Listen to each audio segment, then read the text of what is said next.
नमस्कार दोस्तों। तो आज आपको लेकर आए हैं बहुत ही सुंदर जगह, आश्रम दर्शन के लिए लेकर आए हैं। बहुत ही प्राचीन आश्रम है, विष्णु जी का यह धाम भी है और आश्रम भी है। और यहाँ पे जो महात्मा जी, गुरु जी इस समय पर प्रभु जी की पूजा अर्चना कर रहे हैं, सेवा कर रहे हैं, उनकी कथा बहुत ही विचलित करने वाली है आप लोगों को, और मुझे भी बहुत विचलित किया। आप उनकी कथा सुनेंगे तो एक बार सोच में पड़ जाएंगे, क्योंकि उनकी कथा उस समय की है कहानी जो देश बंटवारे से जुड़ी हुई है। देश बंटवारे के समय जब वहाँ के लोग यहाँ और यहाँ के लोग जब वहाँ गए हैं, जो त्रासदी हुई है उससे जुड़ी हुई उनकी कहानी है। गुरु जी पाकिस्तान जो उस समय पर इस देश से जुड़ा हुआ था, वहाँ उनके परिवार सहित रहते थे, और बंटवारे के समय जब वे वहाँ से इस अपने देश के लिए आए तो उस समय पे आते समय उनके पूरे परिवार उनसे जुदा हो गया, उनको कत्ल कर दिया गया और वे अकेले ही बचे। जैसे तैसे वे इस देश इधर आ पाए और अमृतसर में आकर वे रुके। उनकी कथा उनके मुंह से ही सुनेंगे। तब उनकी आयु वे बताते हैं 7-8 वर्ष की रही होगी जब उनके साथ में यह त्रासदी हुई। उस समय बंटवारे के समय बहुत से परिवारों ने अपना पूरा परिवार खो दिया, बहुत से परिवार पूरे ख़त्म हो गए, माताओं बहनों का सम्मान ख़त्म हो गया। ऐसी बहुत सी कहानियाँ बंटवारे के समय से जुड़ी हुई हैं जो कभी भुलाई नहीं जा सकती हैं। तो मैं आपको गुरु जी से मिलाऊंगा, आप उनको देखेंगे, उनके दर्शन करेंगे तो अचंभित हो जाएंगे, और उनकी कहानी जो मैंने बताई उनके मुख से भी सुनेंगे, और वे कैसे महात्मा बने वह भी आप सुनेंगे। संसार की इस मोह माया से उनका मोह भंग हो गया जब उनका पूरा परिवार उनसे जुदा हो गया। तो दोस्तों चलते हैं और दर्शन करते हैं आश्रम के धाम के, जो कि विष्णु जी का है, बहुत ही प्राचीन है। और यहाँ से मात्र गंगा जी की जो दूरी है 20 मीटर की है, वहाँ भी काफ़ी प्राचीन घाट हुआ करते थे। आज भी उनके कुछ अंश बचे हुए हैं जो विश्रातों के रूप में जाने जाते, जहाँ व्यापार हुआ करता था बड़ी संख्या में, और जहाँ साधु संत तप किया करते थे, श्रद्धालुजन स्नान किया करते थे, रुकते थे, रात्रि विश्राम हुआ करता था, और व्यापारी जन भी वहाँ व्यापार करते थे। दूर दूर प्रदेशों से व्यापार हुआ करता था यहाँ के लिए और यहाँ से दूर प्रदेशों के लिए, और लोग यहाँ से गंगा जी के उस धार से गुजर के दूसरे प्रदेशों में भी जाया करते थे। तो बच्चे देख सकते हैं आप मेरे पीछे कितने सारे खड़े हुए हैं। ये आसपास जो गांव है वहाँ से बच्चे आके यहाँ खेलते हैं और बहुत ही अच्छा महसूस करते हैं। काफ़ी सुंदर वातावरण है यहाँ का। मेरा बेटा भी मेरे साथ में आया हुआ, जब छुट्टी हुआ करती है मेरे बच्चों की तो वो मेरे साथ में कोई ना कोई ज़रूर आता है ऐसे स्थानों पर दर्शन करने के लिए। तो आप लोग भी अपने बच्चों को दर्शन अवश्य कराएं, कथा उनको अपने देव स्थानों की अवश्य बताएं, और मैं आपको अंदर लेके चलता हूं और दर्शन कराऊंगा। गुरु जी के जो अपनी कथा भी बताएंगे कि जो उनके साथ में बीता बंटवारे के समय पे, और वे कब से यहाँ पे आए हुए हैं वह भी मैं आपको बताता हूँ। 1964 में वे इस आश्रम में आ गए थे, तब से वे यहीं पे मौजूद हैं और पूजा अर्चना कर रहे हैं, प्रभु की सेवा कर रहे हैं। तो चलते हैं दोस्तों और दर्शन करते हैं। तो देख सकते हैं बच्चे बहुत ही खुश हैं, आप देख सकते हैं छोटे छोटे बच्चे हैं और उनसे बड़े सभी बच्चे बहुत ही खुश हैं मेरे पीछे। यहाँ आके वो खेलते हैं। यहाँ पे पशु पक्षी जिनकी आवाज़ें भी काफ़ी सुंदर आती हैं वह भी यहाँ पे मौजूद हैं। पक्षी तो बहुत ज़्यादा हैं। सामने देख सकते हैं खेत हैं और कुछ ही दूरी पर गंगा जी का वह स्थान, प्राचीन स्थान है जहाँ पे गंगा जी हुआ करती थी। अब वह बांध और कई ऐसी बड़े बड़े बन गए हैं जिसकी वजह से गंगा जी की धार कम हो गई है, तो वह अपना प्राचीन स्थान छोड़ गई हैं, दूसरे स्थान पर चली गई। लेकिन बारिश के समय जब गंगा जी का जलस्तर बढ़ता है तो वह अपने पुराने स्थान पे आ जाती हैं। मैं काफ़ी बैठा हुआ हूँ सीढ़ियों पर आश्रम की, आपको दिखाता हूँ। बच्चे मेरे साथ में दौड़ के आ रहे हैं, ये इनको बहुत अच्छा लग रहा है। बच्चे खड़े हुए हैं सीढ़ी पर। यह सीढ़ी वही उसी समय की है जब इस आश्रम धाम का बना था। तो देख सकते हैं बच्चे सभी खड़े हुए हैं इसी सीढ़ी पे, और सीढ़ी की ईंटें देख सकते हैं वही प्राचीन ईंटें हैं जो आज भी लगी हुई हैं। कुछ जीर्णोद्धार किसी समय पहले हुआ था लेकिन वे फिर भी टूट गई, खंडित हो गई, जर्जर हो गई। पूरे अब जो आश्रम का आसपास की बाउंड्री थी वह गिर चुकी है, खंडित होकर। कोई सुनवाई नहीं है, कोई देखने वाला नहीं है, देख रेख नहीं है ऐसी प्राचीन स्थानों का, जिसके कि मैं आपको वीडियो बना के आप लोगों को अक्सर दिखाता रहता हूँ, देवस्थानों के दर्शन कराता रहता हूँ। मैं सुधीर परमार, मेरा चैनल सुधीर परमार ब्लॉग है, आप लोग सब्सक्राइब कीजिए और देखते रहिए मेरे द्वारा बनाए जा रहे इन वीडियो को, जो कि मैं अपने शहर यूपी क्षेत्र फर्रुखाबाद, जिसको कि अपरा काशी होने का गौरव भी प्राप्त है, क्योंकि यहाँ पे सैकड़ों शिव जी के प्राचीन मंदिर हैं। देख सकते हैं ये सीढ़ियाँ हैं, बच्चे भी सीढ़ियों पे चढ़ते जा रहे हैं मेरे साथ में ही, और उनका भी वीडियो बन रहा है। बहुत ही खुश हैं बच्चे, क्योंकि अक्सर बच्चों को बहुत मज़ा आता है ऐसी जगहों पर, ऐसे वीडियो पर। देख सकते हैं बच्चियाँ बेटियाँ जो कि यहाँ पे खेलने आती हैं, सब मिलजुल के खेलती हैं। यह स्थान आप देख सकते हैं खंडित और जर्जर हो चुका है। ये मुख्य द्वार था किसी समय पर इस धाम का, आश्रम का। ऊपर आप प्रतिमाएं देख सकते हैं जो कि यही प्राचीन बनी हुई हैं, खंडित हो चुकी हैं, लेकिन अभी भी कुछ बनी हुई हैं। और यह द्वार पूरी तरीके से खंडित हो चुका है। बाकी बाउंड्री जो आसपास थी वह सभी गिर चुकी है। किसी प्रकार की कोई देख रेख, कोई संरक्षण नहीं है इन स्थानों का, जो कि इस शहर में प्राचीन हैं। आपको बताता चलूं कि महाभारत कालीन यह शहर राजा द्रुपद का राज हुआ करता था। देख सकते हैं आप ऊपर द्वार के ऊपर जो बनी हुई प्रतिमाएं हैं वही प्राचीन प्रतिमाएं हैं, और वही शिल्पकारी प्राचीन कुछ बची हुई है इन द्वार के ऊपर। बाकी सब गिर चुका है। और प्रभु का वह मंदिर जहाँ पे प्रभु विराजे हुए हैं वह स्थान भी बचा हुआ है, लेकिन उसकी जो प्राचीर ऊपर की है वह भी खंडित हो चुकी है। बच्चे बहुत खुश हैं, क्योंकि देख सकते हैं एक बच्चा ये भी बैठा हुआ है।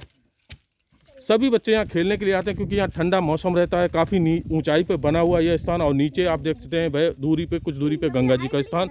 मेरा बेटा खड़ा हुआ है।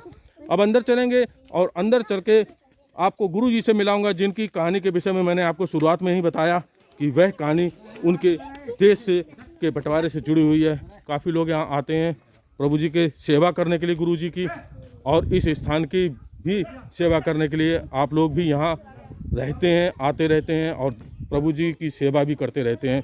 देख सकते हैं ये ईंटें यहाँ पे बनी हुई उन बाउंड्री की है जो गिर चुकी है। आप देख सकते हैं ये बाउंड्री जो कुछ बची हुई है उसको मैं आपको दिखा रहा हूँ। नीचे बच्चे जा रहे हैं, और उस स्थान से यह स्थान काफ़ी ऊंचाई पर है। आश्रम लक्ष्मणगढ़ी में स्थित यह आश्रम भगवान विष्णु का है।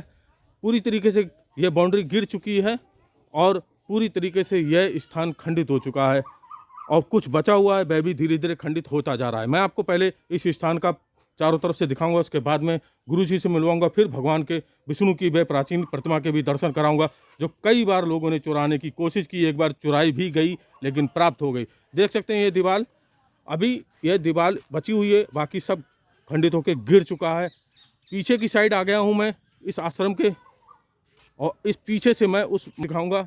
देख सकते हैं आप यह दीवार गिरी हुई है, ये ईंटें ऐसी पड़ी हुई हैं, किसी प्रकार से संरक्षित नहीं किया जा सका इसको।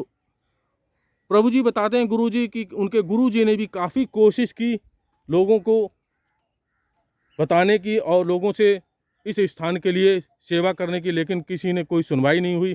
प्रशासन में भी कोई सुनवाई नहीं हुई, और ना आज तक सुनवाई हो रही। वह भी इसी लिए लगे हुए हैं, लेकिन उनकी भी कोई सुनवाई नहीं होती। इस स्थान पे आने के लिए भी ठीक से कोई रास्ता नहीं है। प्राचीन स्थान है, देव स्थान आश्रम है, लेकिन रास्ता बिल्कुल भी नहीं। 2 फुट का रास्ता है, जहाँ से ना तो भक्तजन आ सकते हैं, ना ही श्रद्धालु आ सकते हैं। वह दीवार देख सकते हैं, मैं उंगली से दिखा रहा हूँ, कुछ बनी हुई है, बाकी सब गिर चुकी है नीचे तक। नीचे खेत मक्के का है, वहाँ मक्का खड़ी हुई है, और यह स्थान काफ़ी प्राचीन है।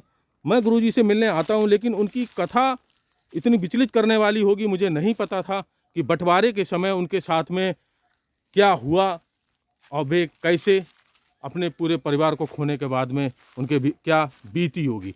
देख सकते हैं यह प्राचीर है, भगवान विष्णु विराजे हुए हैं अंदर।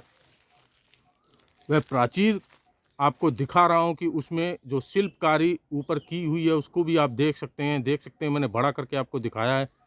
ये प्राचीन जो अंदर भगवान विष्णु का मंदिर और जहाँ प्रतिमा विराजी हुई है, वह ऊपर की प्राचीर गुम्मद दिखा रहा हूँ मैं आपको, जो वही प्राचीन बना हुआ है उस समय का, पूरी तरीके से खंडित हो रहा है। और यह भी इस मंदिर के 4 बने हुए सभी कमरों के खंडित हो चुका है।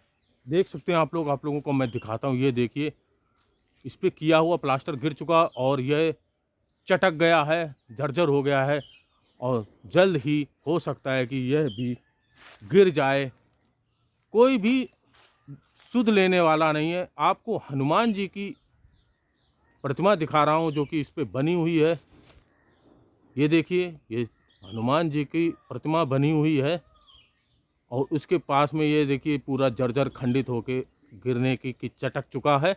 यह गुम्बद है और इस पे की हुई शिल्पकारी आप देख सकते हैं कितना उस समय मंदिरों को, महलों को सजाया जाता था, सुंदर बनाया जाता था, ताकि लोग स्वर्ग के समान बनाया जाता था। आप देख सकते हैं काफ़ी ऊंचाई पर बना हुआ ये आश्रम धाम है विष्णु जी का। यहाँ पर देख सकते हैं आप, यहाँ पर ये बाउंड्री जो कि पुरानी है, इसकी ईंटें देख सकते हैं अभी कुछ बची हुई है इतनी ऊंचाई पर। यहाँ से ये बाउंड्री आपको दिखाता हूँ कि ये भाई प्राचीन पत्थर जो कि मंदिर में था रखा हुआ है यहाँ पे बची हुई ये बाउंड्री देख सकते हैं आप। यह बाउंड्री थी, यहाँ से ऐसे चारों तरफ बाउंड्री थी इस धाम के, और उसके बाद में ये इतना नीचे था और ये इतना ऊंचाई पे बाउंड्री बना के इसको आश्रम धाम को बनाया गया था। यही देख सकते हैं आप, फर्श बना हुआ पुराने समय का, उसी समय का यह इतना वर्ष बना हुआ है। और वह दीवार है जो कि यहाँ पे बाउंड्री, आगे द्वार है उस तरफ को जो मैं उंगली कर दिखा रहा हूँ आपको, उधर पे वही मेन द्वार था, मुख्य द्वार था। और वहाँ पे भगवान विष्णु विराजे हुए हैं, देख सकते हैं आप। मैं इधर से भी आपको आगे साइड की प्राचीन गुम्बद दिखा रहा हूँ जो बना हुआ है, उस पे बने हुए चित्र दिखा रहा हूँ, शिल्पकारी जो कि ऊपर गुम्बद पे भी पहले उस समय पर, पुराने समय पे की जाती थी। बहुत ही सुंदर बनाया जाता था भगवान के स्थान को। जैसे कि कथाओं में बताया जाता था कि भगवान किस प्रकार से स्वर्ग में विराजते हैं, अपने धाम पर विराजते हैं, उसी प्रकार से इन धामों को, इन स्थानों को सजाया जाता था, बनाया जाता था। उस समय बहुत ही सुंदर इनको रूप दिया जाता था। देख सकते हैं आप गुम्बद को और इस स्थान को, जो कि अब जर्जर खंडित हो रहा है, हो चुका है, ख़त्म हो चुका है, और कोई भी किसी प्रकार से की सुनवाई बिल्कुल भी नहीं है।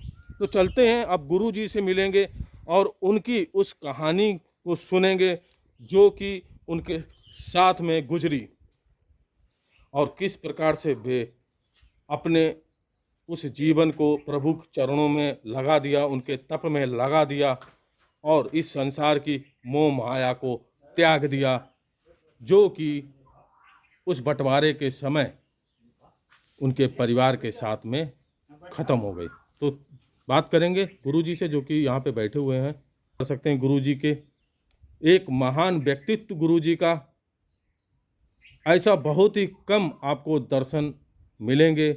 आयु भी आप समझ सकते हैं कि जब बंटवारे के समय गुरु जी जैसा बताते हैं 8-9 वर्ष की आयु थी, और उस समय बंटवारे के समय वे जब अपने देश को आ रहे थे तो उनका पूरा परिवार उनसे जुदा हो गया, उनको ख़त्म कर दिया गया, उनकी हत्या हो गई वहाँ, और वे जैसे तैसे अकेले बच के अपने देश आ पाए। अमृतसर रहे बहुत साल बताते हैं, उन्हीं से बात करेंगे। तो गुरुजी जो कथा आपकी है वह बिल्कुल सत्य कथा है, और आपके जीवन में जो आप जब छोटे थे पूरा परिवार जिस प्रकार से आपसे जुदा हो गया वह बिल्कुल सत्य सत्य है।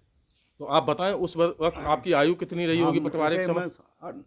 9 वर्ष के थे। 9 वर्ष के थे आप। फिर अब तो हमारी वैसे ही मतलब काफ़ी आयु हो गई वो तो। अब जब 9 वर्ष के थे तो उससे तो आयु को पता लग ही जाता है। तो आपके परिवार में कौन कौन था गुरुजी?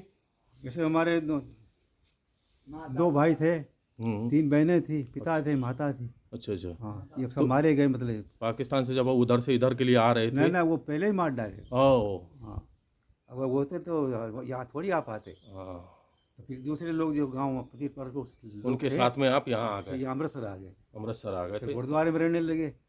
गुरुद्वारे में रहने लगे। फिर इसके बाद जो है हमारे गुरुजी अमरनाथ की यात्रा करके आए थे, तो फिर उनने भी वहाँ हमको वहाँ भेंट हो गई थी अमृत गुरुद्वारे में। जी जी। तब फिर वो हमको यहाँ फिर लगा ले आए। फिर आपको ले आए? इसके बाद में फिर हम वृंदावन में रहे, तो गुरु चेला। फिर इसके बाद कुछ दिन फिर बाद अयोध्या में रहे। फिर इसके बाद फिर ये उनके साथ में भ्रमण करते रहे इधर उधर, काठियावाड़, गुजरात।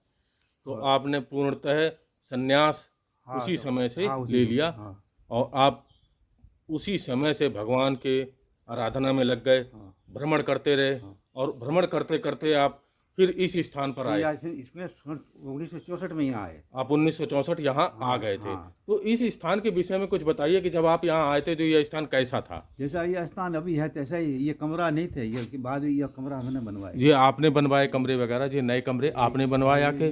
ये वाले ये भी सड़ गए। जी जी जी, ये भी सब आपने ही लगवाए हैं।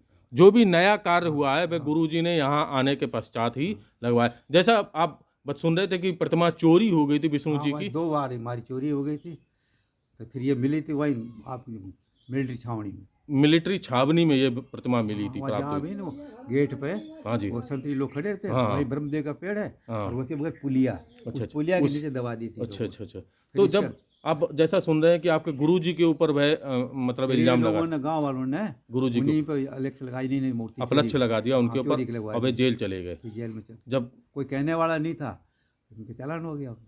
जेल चले गए, उसके बाद प्रभु की ऐसी हाँ फिर कृपा बाद हुई में कि वे फिर बाद में इनकी जमानत हो गई, जमानत हो गई, वे फिर बाहर बाद फिर निकले मुकदमा प्रतिमा। लड़े, तब ये फिर जब ये जी मूर्ति जीत के लाए। जी, जी, जी, जी। अच्छा, अच्छा, अच्छा। तो आप देख सकते हैं कि बचपन में जो कष्ट झेला उसके पश्चात भी अपने वो तो संन्यास समय पर भी काफ़ी कष्टों को उठाया, यहाँ आने के पश्चात भी काफ़ी कष्टों को उठाया। इन गुरुजी जो थे उनके ऊपर प्रतिमा चोरी का अपलक्ष्य भी लगा और वे जेल गए, लेकिन भगवान की प्रभु की इतनी कृपा हुई कि बाद में वे बाहर आए और फिर प्रतिमा मिली और फिर यहाँ पे प्रतिमा को स्थापित किया गया, उसी प्रतिमा को। यह यहाँ पे जो प्रतिमा विष्णु जी की वही प्राचीन प्रतिमा है जिसकी आप सेवा कर रहे हैं, सेवा कर, पूजा अर्चना कर रहे हैं। तो आप समझ सकते हैं गुरुजी जो यहाँ पे इस समय काफ़ी बड़ी लड़ाई आज भी लड़ रहे हैं इस स्थान के लिए, इस स्थान के जीर्णोद्धार के लिए, इस स्थान के रास्ते के लिए जो कि मात्र 2 फुट का है, उसके लिए काफ़ी कुछ कर चुके हैं। रास्ता सब गायब कर दिया, रास्ता है नहीं, अब रास्ता नहीं तो ये आसमान से टपक पड़ा है मंदिर का। हाँ, वही तो गुरुजी जैसा कि कह रहे हैं कि अगर रास्ता उस प्राचीन समय में नहीं था तो ये मंदिर यहाँ आश्रम बना कैसे इतना कैसे भारी बना? और इतनी ऊंचाई पर ये बना कैसे। आपको जैसा कि मैंने दिखाया कि यह जो स्थान है वह काफ़ी ऊंचाई पर है और नीचे काफ़ी नीचाई है और कुछ ही दूरी पर गंगा जी हैं। प्राचीन समय पे यहाँ पर पेड़ जंगल ही हुआ करता था और साधु संत और महात्मा लोग यहाँ आके प्रभु की सेवा करते थे, तप करते थे और पूजा अर्चना करते थे। तो दोस्तों मैं आपको बताता चलूँ गुरु जी की इतनी मेहनत है, हो सकता है कि यह आप ज़्यादा शेयर करें तो उनकी यह जो मेहनत जो वे कर रहे हैं, कोशिश कर रहे हैं, वह कहीं तक पहुँचे और इस स्थान को उनके मन के अनुसार जीर्णोद्धार मिल जाए, एक रास्ता मिल जाए, ऐसा गुरु जी की कामना है। और ऐसी कामना पूर्ण हो जाए तो इनका जीवन भी सफल हो जाए। जो इनके जीवन में गुजरा है वह दर्द कम तो नहीं हो सकता, लेकिन हो सकता है कि प्रभु की जो यहाँ स्थान है इसको वे जीर्णोद्धार करके उस गम को कम कर सकें। तो दोस्तों मैं आपको दर्शन कराए गुरु जी के, जो कि उनकी कथा के विषय में भी मैंने आपको गुरु जी से स्वयं भी आपने सुना और मैंने बताया भी कि किस प्रकार से उनके जीवन में बचपन से ही कष्टों का अंबार लगा। उनका परिवार जो कि उनसे जुदा हो गया, उनका कत्ल हो गया था, वे सभी के सब उनसे बिछड़ गए, उनको मार दिया गया। उसके पश्चात भी अपने गांव वालों के साथ जैसे तैसे यहाँ आए देश में, अमृतसर काफ़ी समय तक वे रहे और जब उनके गुरुजी वहाँ अमरनाथ की यात्रा करके वहाँ आए और उनसे सानिध्य में रहकर उन्होंने सन्यास का जीवन अपना लिया, इस सांसारिक मोह माया को त्याग दिया और प्रभु की आराधना में लग गए। तो दोस्तों अंदर चलेंगे और दर्शन करेंगे और यहाँ पे आपके शिष्य भी हैं जो कि गुरु जी की सेवा करते हैं और उनकी सेवा में तत्पर रहते हैं और प्रभु की पूजा अर्चना उनके साथ में करते हैं, यहाँ रहते हैं, तप करते हैं और अपने जीवन को समर्पण कर रखा है। त्याग जो हमारे साधु संत अपनी परंपराओं, अपनी सभ्यता के लिए कर रहे हैं उसका हमें बहुत ध्यान रखना पड़ेगा, क्योंकि यही है जो हमारी सभ्यता और हमारी परंपरा को आज भी जीवित रखे हुए हैं और हो सकता है सैकड़ों वर्ष तक जीवित रखे रहें, क्योंकि इन्हीं के द्वारा हमारी सभ्यता और हमारी परंपरा पहचानी जाती है। इन्हीं साधु संतों का यह तप है, यह त्याग है, यह समर्पण है जो भगवान को आज भी हमारे मन में जीवांत रखे हुए, इन स्थानों को जीवांत रखे हुए है। तो मैं अब आपको दर्शन कराऊंगा वह प्राचीन प्रतिमा के भगवान विष्णु की, जो कि यहाँ पे विराजी हुई है, जिसके विषय में गुरुजी ने बताया कई बार 2 बार चोरी भी हो चुकी और चोरी होने के बाद प्राप्त भी हो चुकी। प्रभु की इतनी कृपा हो गई कि वह मिल भी गई और उसका अपलक्ष्य उनके गुरुजी के ऊपर भी लगा। ये लोहे के गेट जो आप देख रहे हैं ये गुरुजी के द्वारा ही लगवाए गए। उनके गुरुजी की फोटो देख सकते हैं, ये फोटो है उनके जिनके ऊपर वह अपलक्ष लगा और वे जेल गए। और उसके बाद जब प्रतिमा प्राप्त हो गई तो वे प्रभु की इतनी कृपा हुई और वे बाहर आ गए। तो दर्शन कर सकते हैं आप उसी प्राचीन प्रतिमा के, विष्णु जी के, जो कि यहाँ पे विराजी हुई है। आप देख सकते हैं उसको, इतनी सुंदर और भव्य प्राचीन यह प्रतिमा, जिसके कि मैं आपको आज दर्शन करा रहा हूँ, यहाँ पे देख सकते हैं आप। और गुरु जी की जो कथा है, बिल्कुल सत्य कथा, जो यहाँ पे प्रभु पूजा अर्चना कर रहे हैं, उनकी सेवा कर रहे हैं, शालिग्राम विराजे हुए हैं, और भगवान विष्णु की यह वह प्रतिमा जो कि प्राचीन है। आप देख सकते हैं कि यह प्रतिमा, इस प्रतिमा का रूप देख सकते हैं आप। मुस्कुराते हुए प्रभु जी हैं, जो कि शुभ आशीर्वाद दे रहे हैं सभी को। आंखों को देख सकते हैं, उनके मुख को देख सकते हैं आप। इतना सुंदर और भव्य बनाया गया है। और उनके आसपास छोटी छोटी ऊपर और नीचे तक प्रतिमाएं हैं, देख सकते हैं आप। यह प्रतिमा वही प्राचीन प्रतिमा है। गुरु जी ने बताया कि उनके गुरुजी और उनके गुरुजी द्वारा बताया गया था कि 600-700 वर्ष से ज़्यादा का यह आश्रम, यह धाम है, विष्णु जी की यह प्रतिमा और यह स्थान है। और इतना प्राचीन होने के बाद भी इस जगह की कोई भी सुनवाई, कोई भी देख रेख नहीं है। तो दोस्तों द्वारा आप लोगों को मेरे शहर के ऐसे ही भव्य और सुंदर और प्राचीन देव स्थानों के, आश्रमों के, धामों के दर्शन कराए जाते हैं। उन प्राचीन स्थानों के जगहों को दिखाया जाता है जो कि मेरे शहर में मौजूद हैं। लेकिन इन जगहों को किसी प्रकार से संरक्षित नहीं किया गया, और ना ही इनकी कोई देख रेख है। ये जर्जर होकर, खंडित होकर गिर गई, इनके लिए कोई भी सुनवाई नहीं हुई और ना हो रही है। मैं सुधीर परमार, मेरा YouTube blog Sudhir Parmar blog है। आप लोग सब्सक्राइब कीजिए, शेयर करना ना भूला करें, क्योंकि आप लोगों के शेयर करने से हो सकता है इन प्राचीन स्थानों को दोबारा से जीवन प्राप्त हो जाए, गुरु जी की मेहनत रंग लाए, जो कि वे यहाँ सेवा करने के पश्चात भी कर रहे हैं इस स्थान के लिए और अन्य स्थानों के लिए भी। तो दोस्तों मैं आज अपने बेटे के साथ में आया हूँ। मेरा बेटा वो बैठा हुआ है सामने, देख सकते हैं आप पीछे मेरे, और गुरु जी बैठे हुए हैं, और उनके शिष्य जो कि गुरु जी की सेवा में रात दिन तत्पर रहते हैं, वे भी बैठे हुए हैं। तो आप समझ सकते हैं कि आप लोग अपने प्रभु, अपने इष्टों के लिए क्या नहीं कर रहे हैं, क्या त्याग नहीं किया और क्या नहीं कर रहे हैं, तो हम लोग क्यों नहीं कर सकते। तो बने रहिए मेरे साथ में और देखते रहिए मेरे चैनल को और मेरे फेसबुक अकाउंट सुधीर परमार, मेरा Facebook page Namo Namo supporter, और मेरा इंस्टा सुधीर परमार 53। नमस्कार दोस्तों, आपका दिन शुभ हो।